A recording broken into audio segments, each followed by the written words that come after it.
I'm just concerned about timing and the farming community, if they've got land on both sides. Through the chairman to council, yeah, these are full, complete shutdowns. They have already been signed. They have been signed for several months now, with the opportunity for anybody to call in with any concerns. Because all of them are over water courses, we're very limited to the windows in which we can work. And unfortunately, the fisheries and the species at risks requirements don't always coincide with the farming community's requirements. But we have not, no one has called us to indicate that they're going to be significantly impacted by the construction. And unfortunately, if we don't get the work done, we're going to have to permanently close the bridge. Okay, thank you for that. Those in favor? Carried, thank you. I believe we have one more report, and that's the tax sales contract extension. James Johnson. Thank you, Mr. Chair. Staff are requesting that we extend the contract for our tax sale process for a period of 1 year. We are looking at our internal business processes, and if we were to go out to tender for this service for a 3-year contract, it could affect some of our plans internally. Just to let council know, the current vendor is doing excellent work. She has some of our files still open, and she's working on many of those files. I can confirm that next year at this time, we will not be asking for another extension. And if there's any questions, I'd be happy to answer them. Okay. Questions to Mr. Johnson? Don't see. Oh, Mayor Luke? I'll move the recommendation. Okay. Seconder. Councillor Wells. Moved by Mayor Luke, seconded by Councillor Wells, that report FS 18-30, tax sales services contract extension be received, and that council approve Tricky at ATEL operating as the tax team as a single source supplier for 1 year pursuant to Norfolk County's purchasing policy ECS-02, section 4.8.4, and further that Norfolk County Financial Services Division is directed to execute a 1-year contract extension with Tricky ATEL operating as the tax team. Mayor Luke. Thank you, Mr. Chair.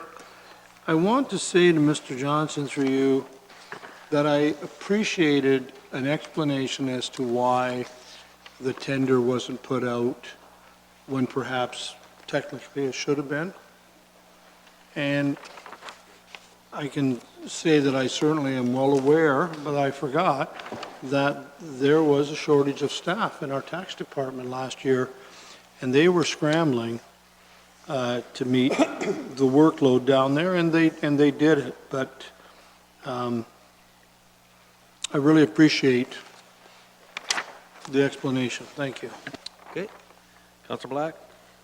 Okay, just in reading the report, it indicated that there could be a problem with switching old files to a new provider, if there was a new provider. And just wondering, when the RFP is issued, is there a way to accommodate that? Because that situation will occur every time you issue an RFP. You're going to have some hangover files, so it's like, would the old provider be allowed to finish those off and then all new ones would go to the new provider, or how does that work? Through you to, I guess, James. Through you, Mr. Chair, to Councillor Black. First of all, it depends on where we are in the tax sale process with those files. So if we do the RFP, for example, over the next month, then a lot of those files could be transferred over with relative ease. However, other files that may have a little bit more meat on them, we would probably have it retained with the existing provider until they're finished. Thanks very much. Okay. Okay. Did I call a vote on that? Okay. Those in favor? That's carried. Thank you. And now, there are no communication items that I know of. There are no motions or notices of motions. We're moving to other business, and we'll start with James. Mr. Chair, I have nothing to add this evening. Thank you. Mr. Wallace? Mr. Chair, I have nothing to add. Mr. Baird?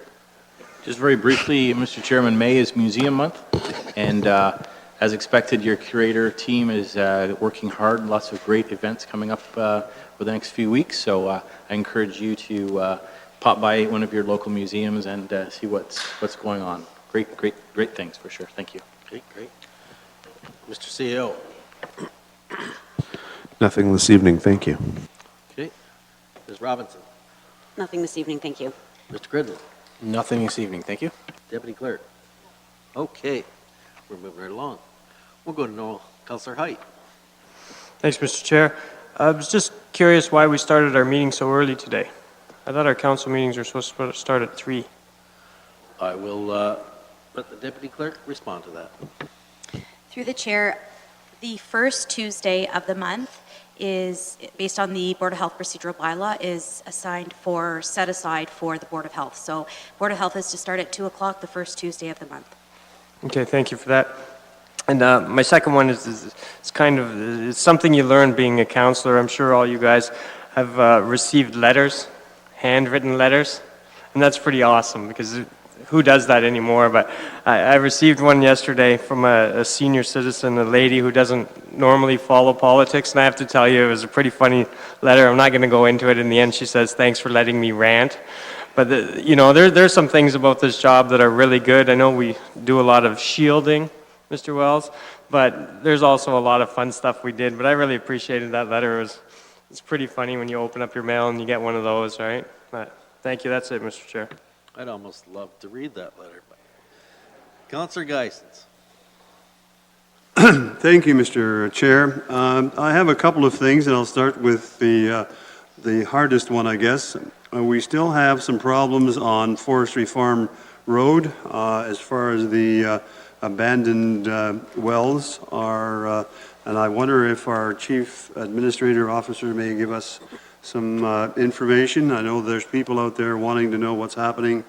Whenever they keep coming and they say, well, we're not finding that information. So I'm wondering if you could give us some insight as to what's happening.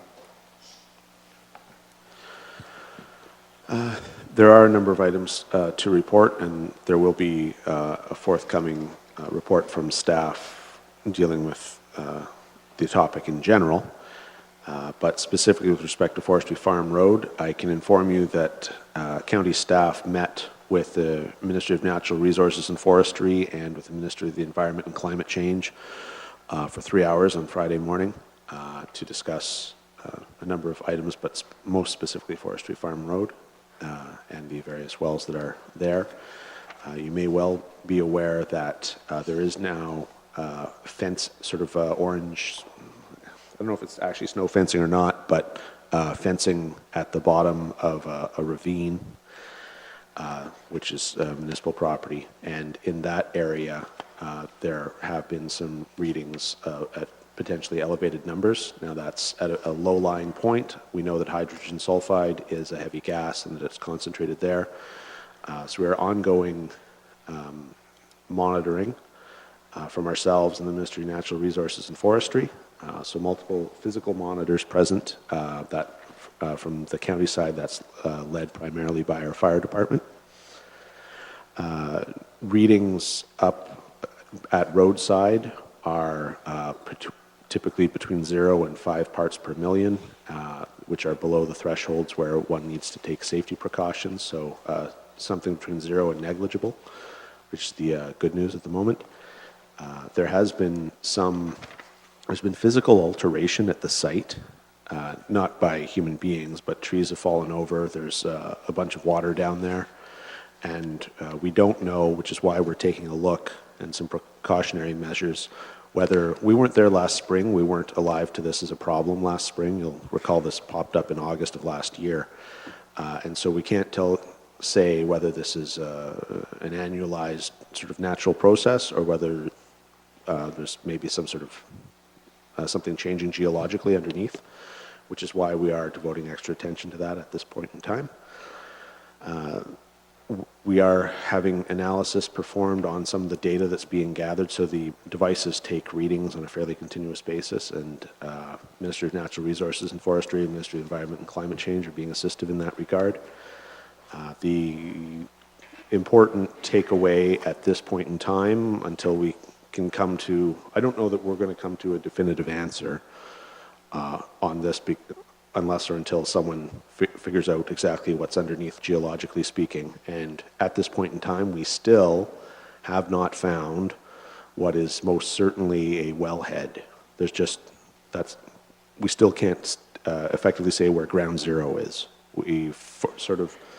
We're comfortable that we found an area or a patch in which it lies, but we haven't nailed that down either, notwithstanding the presence of a number of professionals.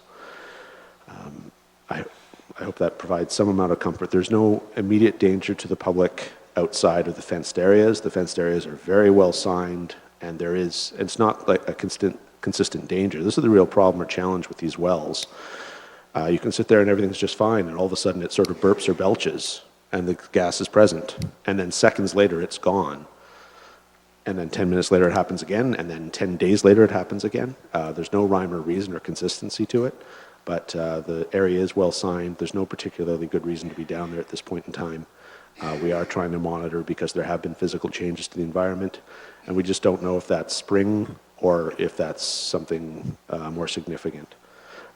Beyond that, Mr. Cridling might have more details, but that's what I can provide at this time. Do you have anything to add, Bill? Through the chair, I was down there last Saturday with the company that put the fencing up, and the individuals were monitored, and the fencing is outside of the higher readings, which are inside. The other reason maybe for the fencing too is being a community services property and recreational property. We know turkey season opened, fishing's opening, so it's just an added precaution. Turkey hunting, you're down low, and that's obviously where the gas would be. So we just thought the timing was correct now to put a more permanent, or give people a barrier anyways, for safety. Well, I thank you very much for that, and certainly it's good to hear that right now there's no life or limb, I guess, or whatever you want to say. The other thing, though, that the problem is that a lot of them, there may not be any harm, but they can sure smell it. So, in sometimes, and that certainly doesn't go off or very well either. So, I don't know until are we ever going to be able to cap that well? I guess that's the next question. And you don't have to answer that because I'm sure we don't have an answer to it right now. So I won't go any further.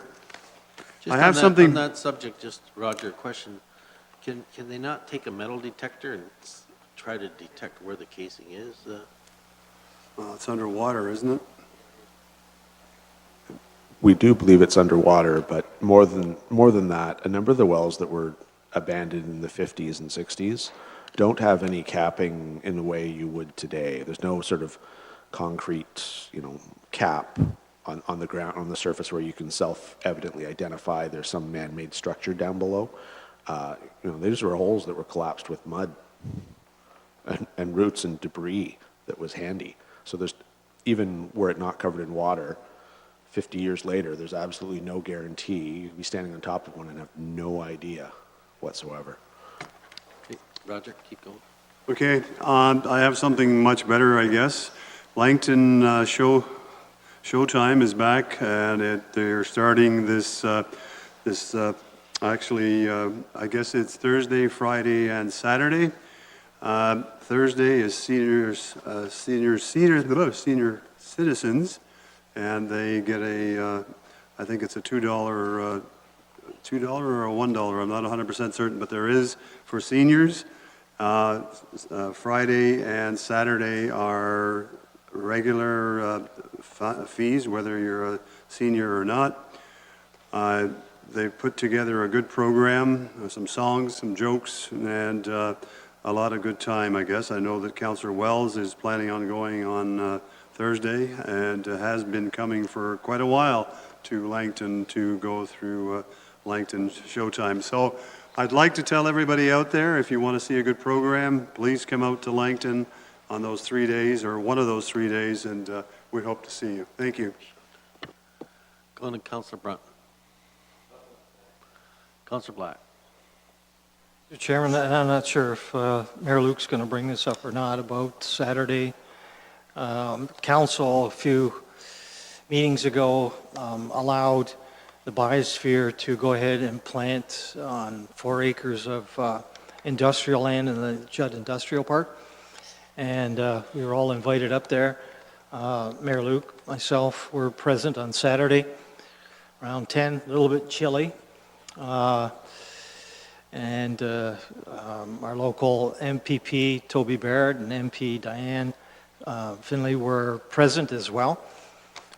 Excuse me, along with members from the Biosphere and the president, Rick Levick, Paul Gagnon from LPRCA, and the scouts, and I'm not sure guides. There was a mixture of boys and girls there, planting the Carolinian species trees. I'd like to acknowledge Brian Elder and Mary Elder, who is one of our planners. Both of them were out there working hard. I think Mary is working harder than Brian, though. But all the scouts were out there and working very hard, planting things like the white oak, red oak, black cherry, bur oak, hackberry, trembling aspen, Kentucky coffee, pignut hickory, flowering dogwood, white pine. And I don't know if any of you know what a hackberry looks like, but if you want to see a couple of hackberries, they're on Robinson Street. If you're going from here to town or to the Old American Can or the RAB facility, just past my place on Robinson, there's 2 hackberries right there. They're kind of an interesting tree. But I thought it was excellent of the group, and a lot of hard work by a lot of young people and older ones too. So kudos to the Biosphere and the Scouts and all that were involved, LPRCA and Norfolk County. Is that all? Okay, Councillor Wells. Thank you very much, Mr. Chair. Mr. Chair, I've been saving up these few items, so I have quite a few this evening, if that's all right. It's okay, we got time. First of all, I want to start by thanking Council for reinstating the resident passes for Friday the 13th without much debate. I will tell you that I was on the Nanticoke Council before we had resident passes. And there's no comparison between having these passes and not having them. And certainly the community thanks each and every one of you for reinstating these. And I know there's always the problem with costs associated with this, but the traffic flow is far better, far more convenient, and it's far better with these resident passes. So thank you for that. And speaking of parking, I certainly want to thank Council also for looking at the possibility of finding more parking for downtown Port Dover. And the other day I was thinking, you know, we own a very large area up at the former Doverwood School. Zoodles of land up there. And I was wondering if there's a possibility of whether or not we might rent the first part, some of that property along Highway 6, to some entrepreneur who might consider some way of getting people who want to go to the beach down to the beach area. Because it is quite a walk, not for people like yourselves who are healthy, but for family members, it's a 10, 15-minute walk. But if the parking was there and some entrepreneur decided that he would develop some kind of form of transportation to get the people down at the beach, what would be wrong with us renting that front part, I'm not talking about all of it, but the front part for 3 months? And might I ask Ms. Robinson if that might be a possibility, since I think that's basically her area? That's right. Through the chairman to council, Councillor Wells is correct. That property was purchased with the water and the wastewater rate funding for potential works that are currently underway at the Dover facility for wastewater treatment. We have not finished the detailed design of that yet, and we don't know the full use of that property at this time. I can certainly inquire as to how far they are along in the design, if there's a potential for an interim step. At this point, I don't know off the top of my head because we don't have enough information yet for where we stand. And staff have already committed that once we have an idea of how much property we're going to need, then we can certainly entertain more permanent requests for potential compatible uses for that land. But until we know that, we don't want to counteract the good deed that we did by acquiring that to provide us the most amount of flexibility. So we can certainly look into that and get back to you. So how will you get back to us, Ms. Robinson? In a memo or? Through the chairman to council, if we feel that there is a motion that would be required, we would bring it back as a report, and if not, we would provide it as part of an information package. Okay. Super. And thank you very much for that, Ms. Robinson. That was very nice of you to look into that, and certainly await your response.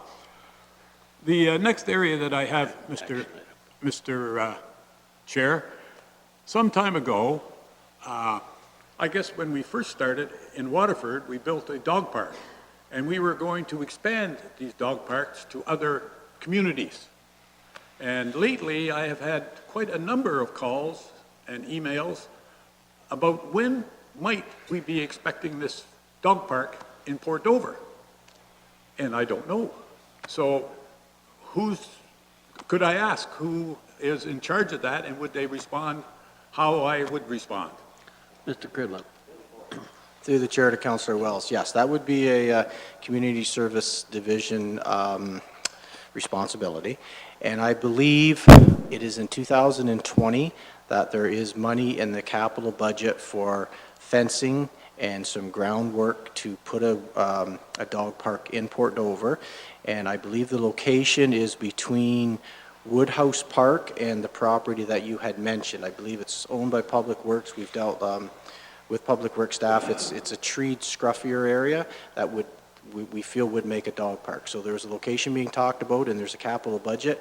However, it is still, I believe, in 2020. If I'm wrong on that, I'll email council back tomorrow, but it's still a few years out, unfortunately. Well, I won't be here to see it, but as far as council is concerned. But anyway, any help is better than no help. And hopefully the dogs will still be alive in 2020. I know the community of Delhi is looking forward to a dog park as well. The next one, and I didn't mean that to be nasty, it's just, you know, unfortunately, and that's the problem with council. And I'm on council, so I say this with all due respect. We don't move too quickly. Sometimes that's good. And sometimes it's not good. Well, I included myself there. I mean, this dog park has been in the works for at least 4 to 5 years, honestly. Anyway, I've heard your answer, and I respect your answer, and I will move on to my next item. The other one must be the season or whatever, but I have been getting calls lately about coyote sightings. Again, it is, and they seem to be more prevalent this time of the year or whatever, but do we have, and I've told them to look at the county website and report them or whatever, but people are becoming increasingly more concerned about the number of coyotes that are in our area. And could somebody on staff... Who's the coyote expert here? Yeah. Deputy Clerk. I didn't know. Through the chair, I certainly wouldn't call myself a coyote expert, but I can say that through council services, there is like a tracker, sighting tracker, basically, that we have available. And if anyone's interested, then we can certainly give that out to them. And then we would work in conjunction with Chris's areas. So is my memory, no? Okay, I fail. See, I'm not the expert. Me neither.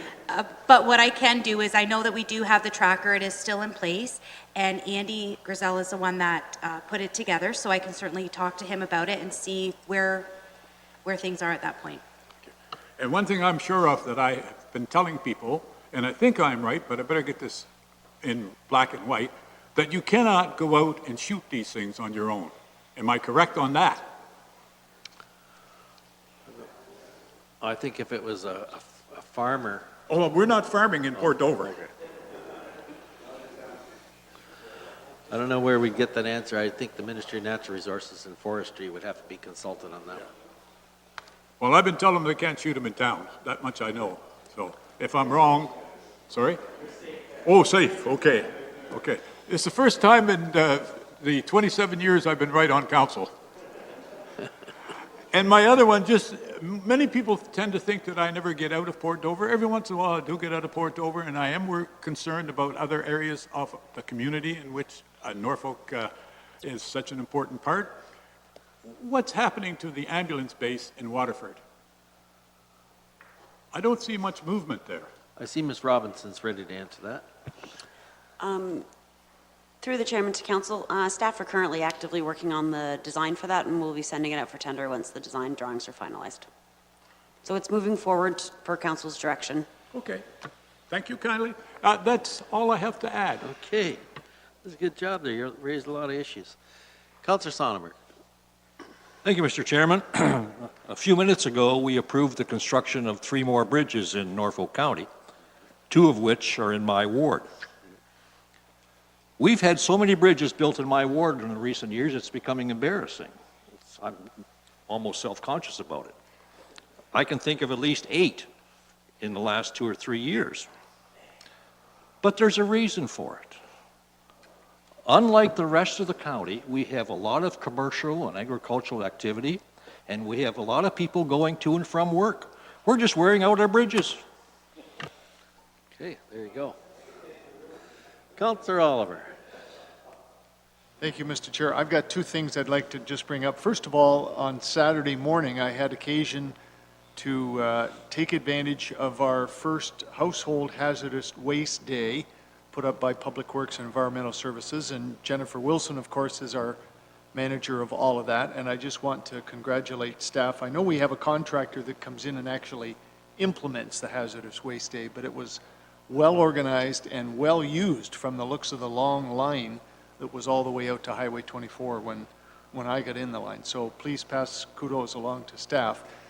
And then still with solid waste for a second, Mr. Chairman, more so recycling, I saw an article on CBC or online on CBC several weeks ago about the problem in some urban communities or communities where the recycling materials get contaminated, either by items that aren't supposed to be there or things like food waste in the plastic containers, et cetera, and it can be a high percentage of loads that are rejected by the companies that buy those materials. And I don't think we've had an update in recent years from staff as to how our citizens are doing in terms of doing what they're supposed to be doing with their recycling to make sure that it's acceptable and it does actually get sold and it doesn't just end up going to landfill because it's rejected by the buyers. So I guess I'm just going to ask if Ms. Robinson could give us an update, perhaps by an information memo in the next little while, about how we're doing with our recycling. Are we doing the right thing or are we being careless as consumers? Through the chairman to council, certainly we staff will provide that in the next little bit. We'll provide an information memo as part of council package. Okay. Mayor Luke. Oh, on this subject? Okay, we'll go to Councilor Brunton first. I don't like to bring it up all the time, but I travel the area where the recycling plant is, and I know it's a hard issue, but it's a horrible sight at times. There's stuff in the trees around it, and if we have that as an industrial park, it's hard to sell anything up there when it looks the way it does. And I know Lee's probably tried her best to get these people on side, but even if they put some kind of plastic around the fence to try and cover it, and maybe get somebody to climb the trees. There's bags in the trees around there and everything. It's not a very good site for people that are coming in there to look at possibly purchasing land. So I'll leave it at that. Thanks. Okay, Mayor Luke. Well, on that, Councilor Brunton, glad you brought it up. 3 or 4 weeks ago, I had a complaint about the winter spill-off of the facility. And within 2 days of reporting it to Ms. Robinson, the entire road of Grigg Drive from Park Road right through to Luscombe, both sides were spotless. Within 2 days, much of the trees that had caught some of the stuff were cleaned as well. But I have to agree that especially that west fence along Luscombe, if it had something just to shield what's laying there on the cement and that, it's a recycling facility, I get it, but it's something I think we could do a little bit. There's been some cedars planted there. Anyhow, I appreciate you bringing that up, but I was quite pleased at how quickly the contractor cleaned up the street. I have 4 items, Mr. Chair. I'll go quickly. I did receive several calls, 2 or 3, I guess that's several, people telling me in Port Dover that how pleased they were with no centerline parking of motorcycles this past April the 13th. Particularly, they could back out of their driveways on Main Street. And they're asking the question, well, that happened in July, and I said, I don't know. July's a little different than April. Through the chair, Mr. Cridland, comment? Through the chair to Mayor Luke, yes, we actually met as early as it was this morning with OPP. Yes. And having the center line parking removed has a lot of advantages, and we'll carry forward with that in future events. No centerline. No center line. There will be some very pleased residents. On your desk tonight, I left a photocopy of information on the high-speed rail across the western end of the province. There's some pretty good, gives you a pretty good idea in here, and the speeds of the trains and the route and the timelines. But one of the things that, if you look at it, you don't have to, but the line will run through Toronto up to the Pearson Airport, down through Guelph, Kitchener, London, Chatham, and Windsor, and there is movement to see about having this high-speed rail come and dip down from the Kitchener area into Brantford to service more of this southern end, which would be a big advantage for this area. If you were to board this train, including the stops in Toronto, and end up in Windsor, it would be pretty quick time, 124 minutes. That's not too shabby, I don't think. Take you probably 5 hours to drive that. Speeds up to 300 kilometers per hour. That's moving. It's faster than Councillor Wells drives, I think. I would like, I don't know if the county manager wants to kick anything in here. Sorry, the county CAO. I got to get used to that new term. But I certainly, if the council is willing, would like to send council's support to this project, that we certainly would like to see it come through Brantford. It services quite an area. So I don't know, want to add anything, Mr. CAO, through the chair, or not? There might be some benefit if council were to actually pass a formal motion. I can suggest to you that for ease of wording, Oxford County is taking the lead with respect to attempting to change the route to go from one that goes from Kitchener, Waterloo, through Oxford without stopping in Oxford to end in London, and as an alternative to swing through Hamilton and Brantford and to still end in London. Of course, potential stops in Brantford or Hamilton, one would think would be beneficial to the residents of Norfolk County, those being much more proximate. And to that end, one would argue that that's a benefit to Norfolk County itself. If you agree with that proposition, then both I attend CAO meetings that are associated with Western Wardens. There are two sets of meetings, right? The CAOs and then the ones with the heads of council. And so Mayor Luke can take a position on behalf of Norfolk County were you to adopt a position. I can also take a position with respect to other CAOs were you to adopt a position. We both have clear marching orders, and I'm sure we'd be happy to comply. To that end, if you were to exercise your will, we would of course comply and do what we can in support of Oxford's objective. Mr. Mayor? If you How would do you wish entertain to a move or proceed? seconder to support it, if we can get support in a motion, that would be wonderful. Okay, you're moving the motion? See if you can get two others, that would be Councillor just as Black? good. Okay, Councillor Black moves the motion, Councillor Brunton seconds the motion. Okay, Motion to support Oxford's request to have this high-speed rail come down from Kitchener, loop down through Brantford and on. okay, does back up to everybody wherever. understand it then? Okay, pardon me? London. Yes. Go ahead, Councillor Height. Thank you, Mr. Chair.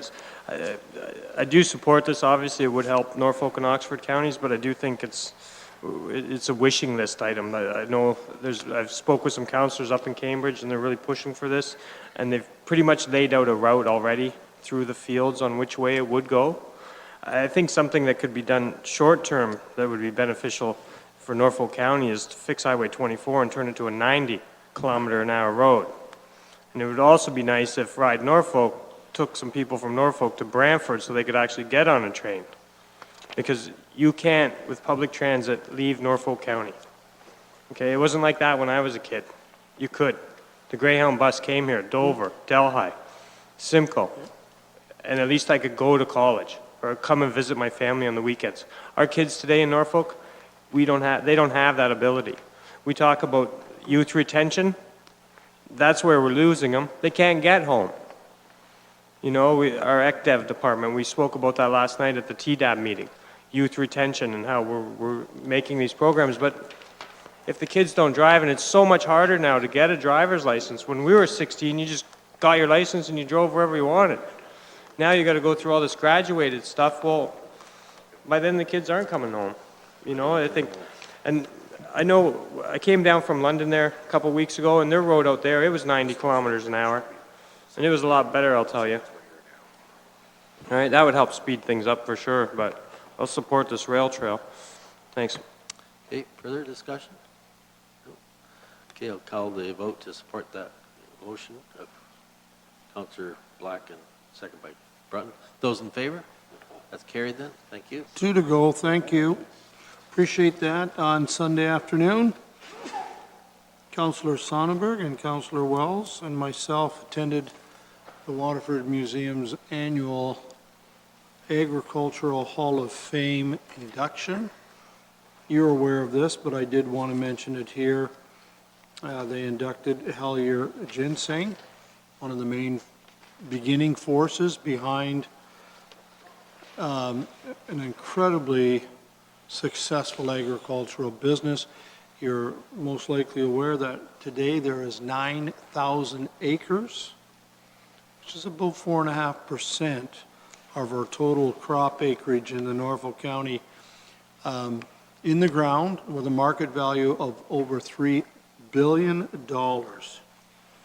And we produce in Norfolk County 95% of the ginseng in Canada, which is top quality. It is sought after by the Far East, as you know where the market is. St. William's Forestry, I don't think I need to mention anything further about what they did to prevent the county from blowing away all down to Niagara with the tree forestry. And finally, the individual, pleased to say that Vogelzang, received induction as well, a long-standing farmer, Norfolk County, but not just a good farmer, but a good keeper of the land and involved in just about every farming organization, woodlot association, you name it. Anyhow, congratulations to them. And finally, number 4, Mr. Chair, thank you. We talked a little bit about discharging firearms. I had a few emails this last week reported to me from some concerned citizens that there was hunters going along the area of Silver Lake and Port Dover hunting with rifles. Did we not have a bylaw? And I thought we had, but I know that in the former town of Simcoe, the bylaw was no discharging of firearms in the urban boundary. But I sent this gentleman on to our bylaw department. Mr. Baird may want to comment on this. I don't want to take up any time tonight. I'll tell you where I'm going with it.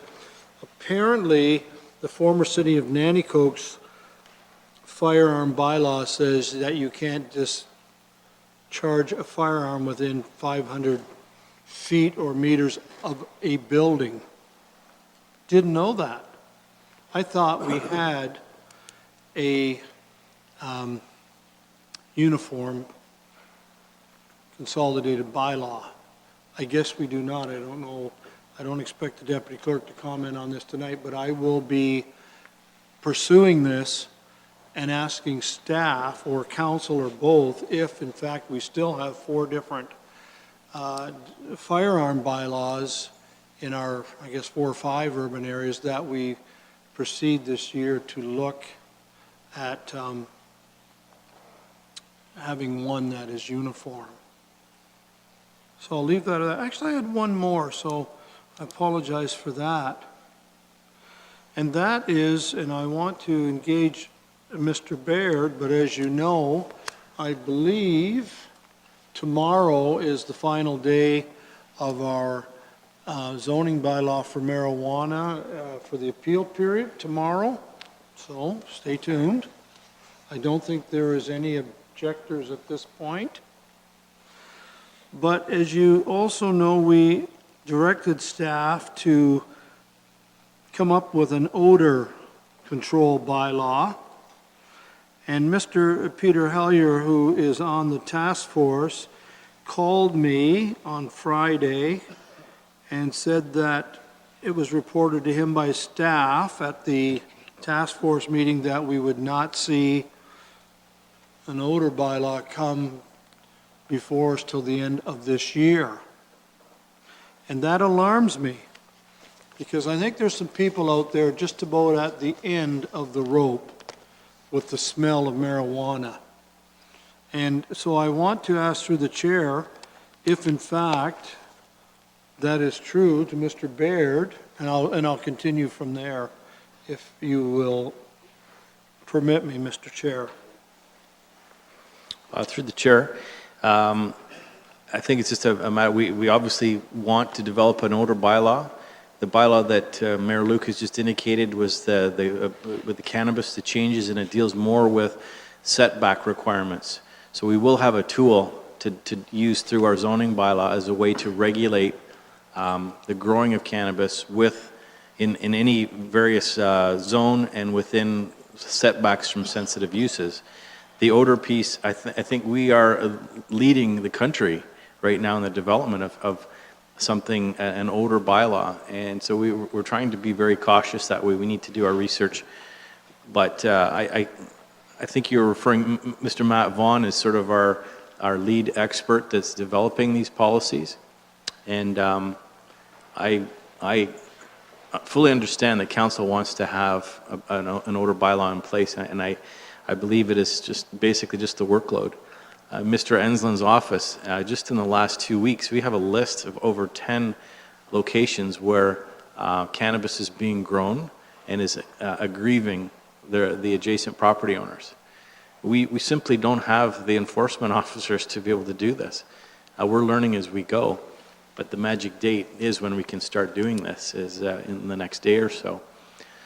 So I think it's more of a workload issue, but we know it's important to this council, and I will do my best as your general manager to make that a top priority moving forward. But we do have an effective zoning bylaw amendment that will help us in the interim that we didn't have before. Thank you, Mr. Chair, and I appreciate that from Chris, and I don't want to belabor this.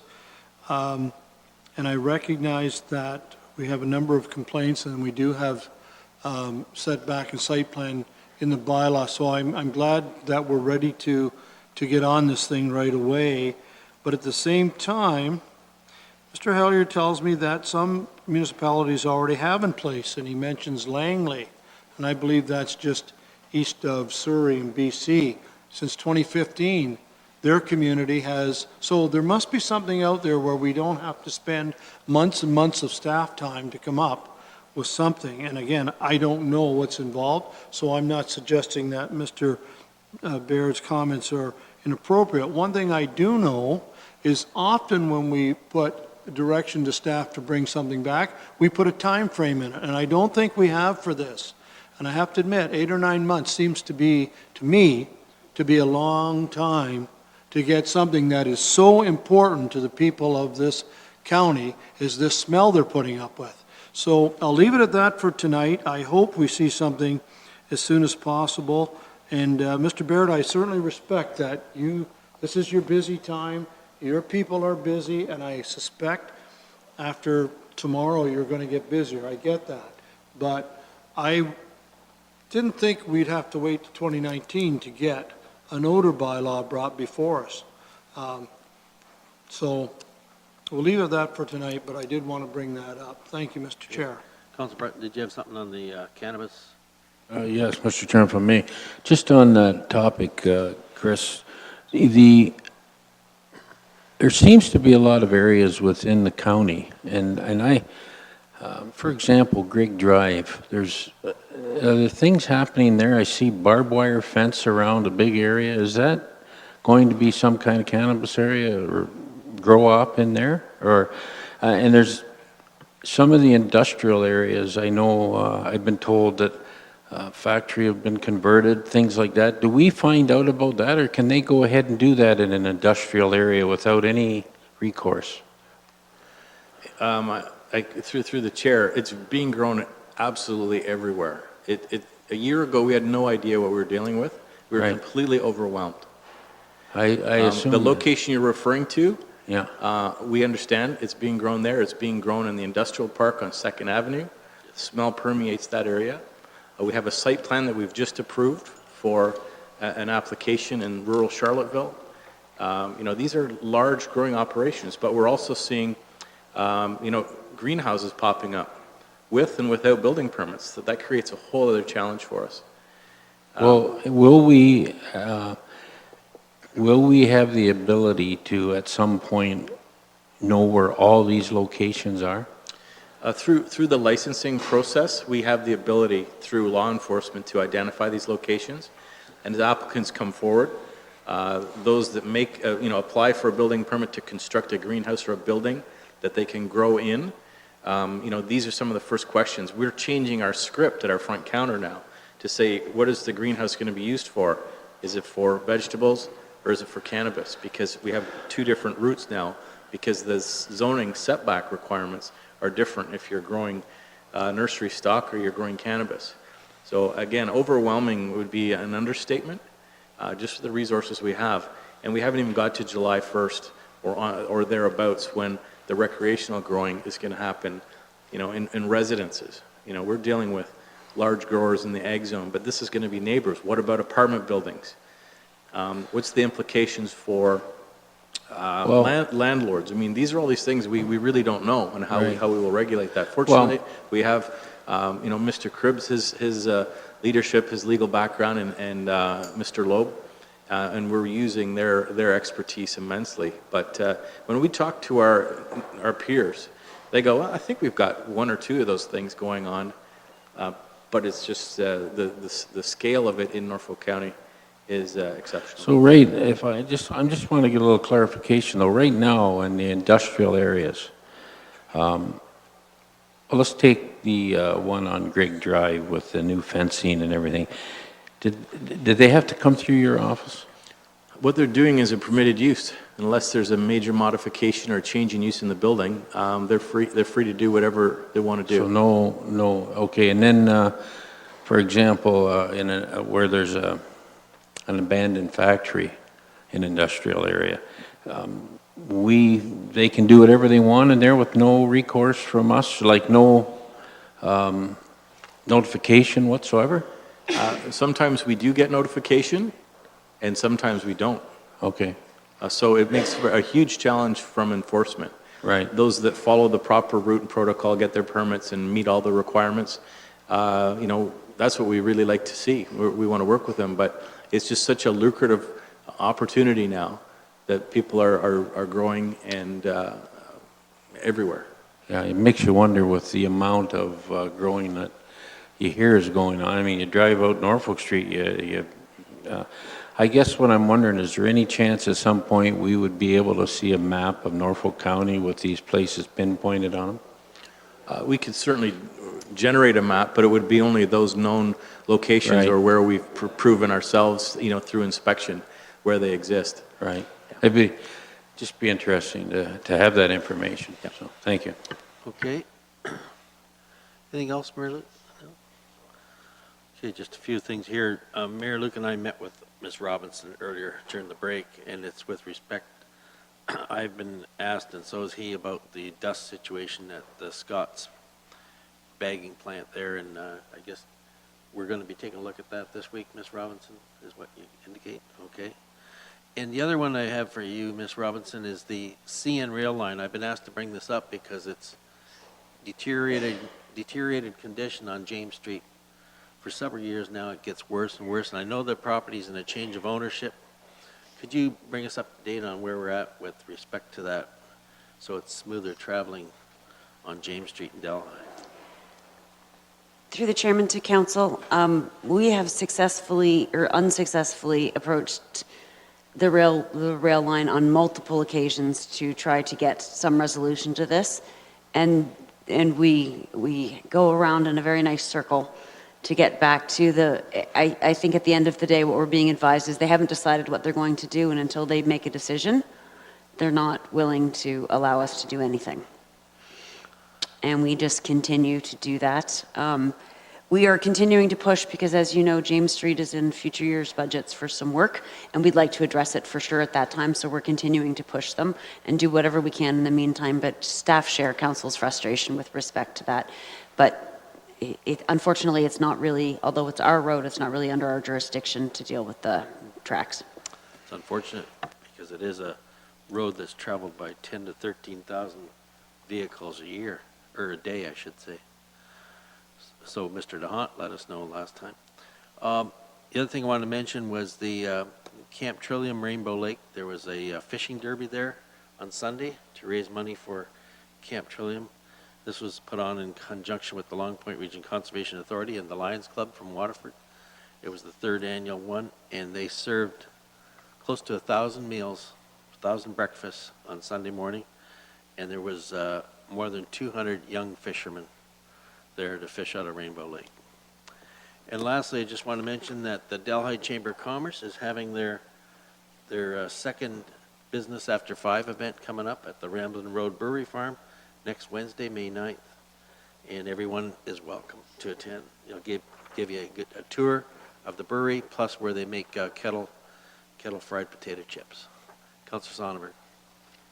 Thank you. Mayor Luke mentioned the awards given out at the Waterford Museum on Sunday. I would just like to mention something about the Hillier family and the ginseng industry.